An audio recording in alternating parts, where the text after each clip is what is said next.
Միջազգային հանրությանը ես հիմա քնքշորեն կդիմեմ Նիկոլի լեքսիկոնով եվրոյոնջաների, չնեղանաք Նիկոլն ա ձեզ ասեր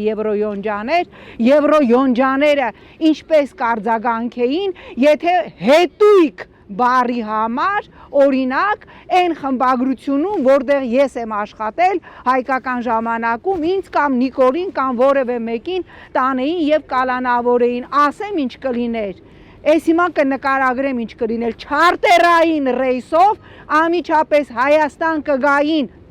մոնիտորինգի հարցով Հայաստանի համազեկուցողները Հայաստանին Եվրոպայի խորհրդում կասեին ձեզ զրկում ենք ձայնի իրավունքից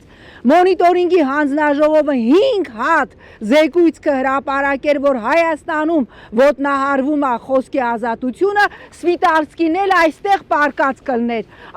պարկած կլներ եւ իր հերթական գրքի համար նյութ կնախապատրաստեր